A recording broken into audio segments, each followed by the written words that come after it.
ici, celui qui décide de qui va en prison, c'est le président Macky Sall. Mais nous rappelons également que, nous voulons rappeler également ce que dit l'article 112 du Code pénal.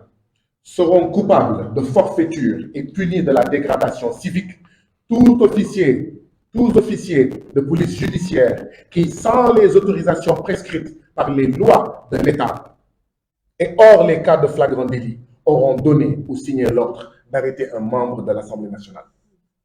Ça veut dire qu'un député est tellement protégé que l'article 112 du Code pénal dit seront coupables de forfaiture et punis de dégradation civique tous officiers de police judiciaire qui, sans les autorisations prescrites par les lois de l'État et hors les cas de flagrant délit, auront donné ou signé l'ordre d'arrêter un membre de l'Assemblée nationale. Birame Souleye Diop est emprisonné de manière illégale. Donc ça veut dire que tous ceux qui ont arrêté, qui ont emprisonné Birame Souleye Diop, ils tombent sous le coup de l'article 112. C'est pourquoi d'ailleurs, nous continuons à interpeller les représentants de l'État, les forces de défense et de sécurité, les agents pénitentiaires. Le président Macky Sall, c'est fini. Il ne peut pas être candidat, il ne sera plus candidat dans ce pays. N'acceptez pas de violer les lois pour le plaisir d'un homme qui appartient maintenant au passé du Sénégal.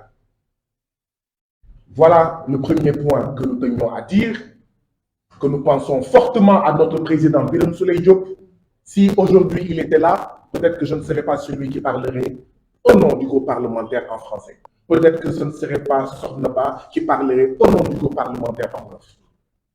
Et donc, notre président Birame Souleye Diop nous manque cruellement. Nous avons déposé le 13 juillet dernier une proposition de résolution, nous, groupe parlementaire Yewwi Askan Wi, pour la libération immédiate, déposée à l'Assemblée nationale, pour la libération immédiate, sans délai et sans condition, du président Birame Souleye Diop, dont les droits sont bafoués, piétinés, le règlement intérieur bafoué, la constitution piétinée.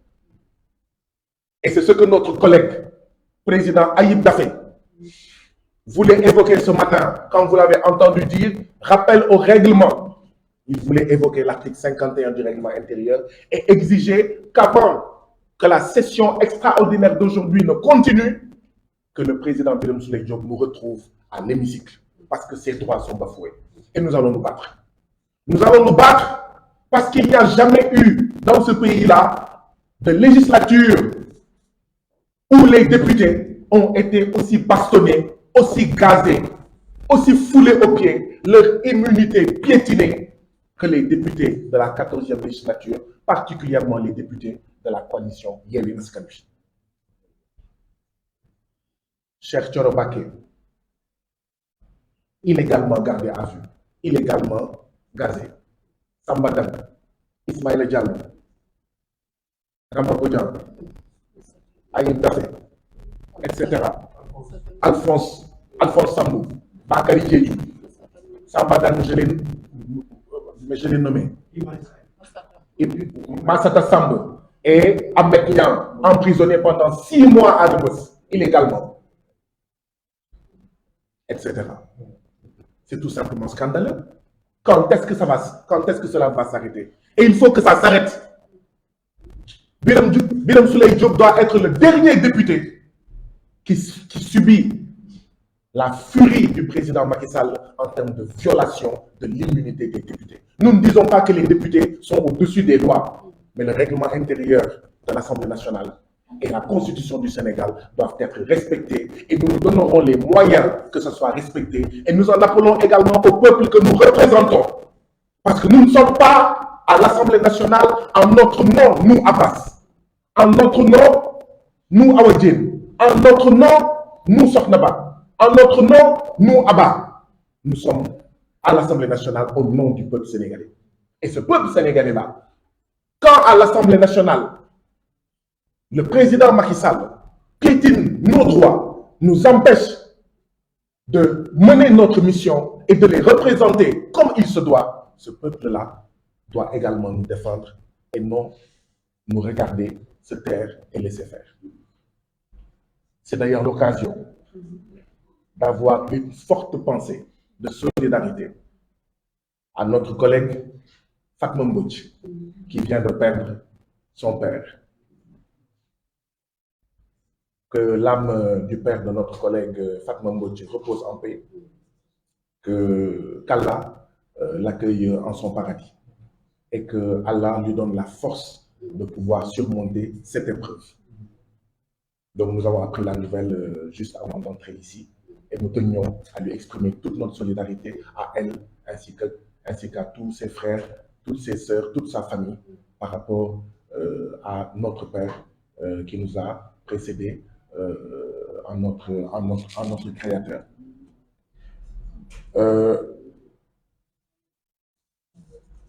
Après le cas de Birame Souleye Diop,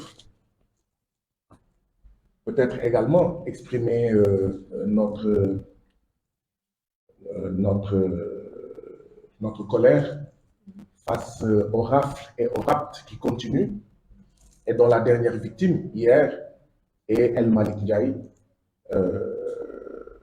de PASTEF qui a été arrêté dans le cadre d'une cabale, dans le cadre d'un audio qui lui est attribué. Et même ceux qui ne connaissent pas El Malick Ndiaye, qui le connaissent de loin, savent que la voix qu'il y a dans l'audio et la voix de El Malick Ndiaye sont des voix totalement différentes, qui sont l'une et l'autre à des années-lumière. Et il faut également que cela cesse. Si le président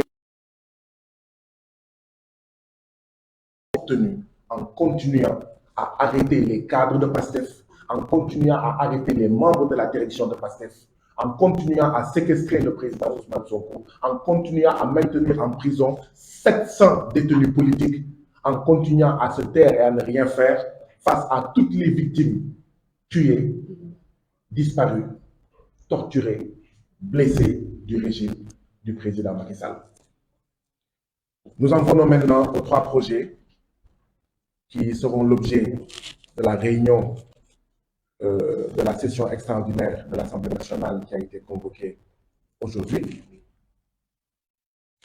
à savoir le projet de loi portant révision de la Constitution, le projet de loi modifiant la loi numéro 65-61 du 21 juillet 1965 portant code de procédure pénale, le projet de loi modifiant la loi numéro 2021-35 du 23 juillet 2021 portant code électoral. Je vais essayer de commencer par le projet qui me semble le plus simple. Le projet de loi modifiant la loi numéro 65-61 du 21 juillet 1965 portant code de procédure pénale, dont l'objectif serait de remplacer la CREI par un parquet financier. Que cherche le président Macky Sall? Parce que chaque fois qu'il y a un projet de loi déposé à l'Assemblée nationale par un président, la question que les citoyens sénégalais doivent se poser, quel est l'intérêt pour les citoyens sénégalais de ce projet de loi? Que cherche le président Macky Sall à travers le projet de loi qui est déposé? Est-ce que c'est pour l'amélioration du Sénégal? Est-ce que c'est pour corriger des choses? Est-ce que c'est pour améliorer les choses pour le bonheur des Sénégalais? Ou est-ce que c'est pour de la politique politicienne? Peut-être que de but en blanc, on peut se dire que le président Macky Sall cherche à corriger des choses et à améliorer la gestion des deniers publics, des ressources des citoyens sénégalais. Mais alors, posons-nous une question. Le président Macky Sall, qui chaque fois quand il a besoin de ses députés, les convoque au palais, nous en sommes tous témoins, pour leur dire, il faut voter, il faut faire ci, il faut faire ça. Si ce président Macky Sall-là n'est pas capable, depuis le mois de septembre 2022, de dire aux députés de Benno Bokk Yakaar, il faut arrêter, il faut contrôler les 26 milliards de budget de l'Assemblée nationale. Est-ce que si ce président-là nous dit que son objectif, c'est de mieux protéger les deniers publics, les ressources des Sénégalais, est-ce qu'on peut le croire?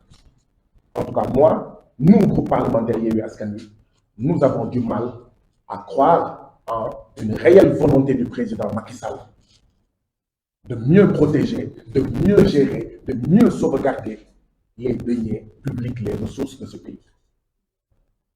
Parce que ce qu'il y a de plus simple, c'est de convoquer ces députés et de lui dire et de leur dire entre septembre 2022 et maintenant, le règlement intérieur de l'Assemblée nationale impose des rapports financiers trimestriels de la gestion du budget de l'Assemblée nationale. Ça n'a jamais été fait depuis septembre 2022. Je vous donne l'ordre, vous, députés de Benno Bokk Yakaar, de contrôler le budget. Vous devez respecter le règlement intérieur. Quelqu'un qui ne fait pas ça, comme on dit à Wolof, ku la dig ndékki joxu la ndékki bu la diggee añ di nga ko gëm ma ne ku la dig ndékki joxu la ndékki bu la diggee añ nga gëm ko fekkoo fa añ yaa ko teg sa bopp.